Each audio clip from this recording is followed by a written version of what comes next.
ఫిబ్రవరి 14న జరిగే అధిక జన మహాసంకల్ప సభకు లక్షలాదిగా తరలిరండి. స్థలం Bible mission grounds, Nagarjuna university ఎదురుగా, గుంటూరు. జై శ్రీరామ్.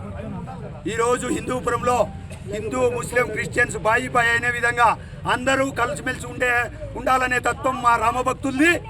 అలాగే 8 నెలల కిందట ఈ యొక్క ఈద్గా దండు రోడ్డును, పూర్వం రాజుల కాలం నుంచి ఉన్నటువంటి రోడ్డును ఈద్గా రోడ్డు మార్చాలని చెప్పేసి మైనార్టీ సోదరులు అందరికీ లేదు, అందులో కొంతమందికి ఒక 3-4 కలిగినటువంటి ఈ ఆలోచన దీన్ని ఈ యొక్క ఇన్ఛార్జ్ వేణురెడ్డి గారి దగ్గరికి తీసుకుపోతే 2 సార్లు కౌన్సిల్ మీట్లో మళ్ళీ 2 సార్లు టేబుల్ అజెండా కింద పెడితే అనేక మంది ఇండైరెక్ట్గా దాన్ని సమర్థించుకోకుండా వ్యతిరేకించినారు వైఎస్ఆర్ కౌన్సిలర్లు. కానీ వైఎస్ఆర్లో ఉన్నటువంటి కొంతమంది కూడా దీనికి వ్యతిరేకమే, తెలుగుదేశం వాళ్ళు కూడా వ్యతిరేకమే, ముస్లిమ్స్లో ఉన్నటువంటి 90% కూడా ఈ యొక్క దానికి వ్యతిరేకమే.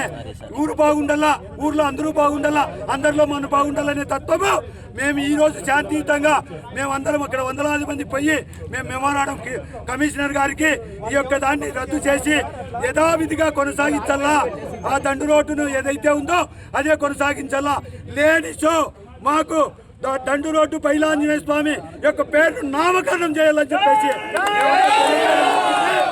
ఇది పునరావృతమైతే ఈరోజు మా రామభక్తులపై మున్సిపల్ ఆఫీసు కమిషనర్ గారికి మెమోరాండం ఇచ్చి ఎన్నికి మేము స్లోగన్స్ శాంతియుతంగా వస్తుండగా మాకు రాళ్ల దాడి చేసినారు, అనేక మందికి మూగగాయాలైనాయి. అక్కడ ప్రకాశ్ అనే గోరక్షక దళం సభ్యునికి తలకు బలమైన గాయం జరిగింది.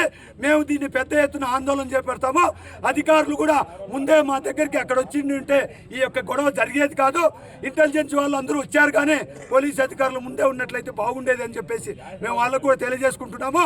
వాళ్ళని పిలుచుకొచ్చి ఈ యొక్క దాడికి కారణమైనటువంటి వాళ్ళందరినీ తీసుకొచ్చేసి వాళ్ళని శిక్షించకపోతే హిందూపురంలో వేల మందిని కలుపుకొని మేము ఒక పెద్ద ధర్నా ముట్టడిస్తామని చెప్పేసి మేము తెలియజేసుకుంటున్నాము. మరిన్ని వీడియోస్ కోసం ఛానల్ ని సబ్స్క్రైబ్ చేయండి. లేటెస్ట్ అప్డేట్స్ కోసం వాట్సాప్ ఛానల్ ని ఫాలో చేయండి. అండ్ లింక్ డిస్క్రిప్షన్ లో ఉంది.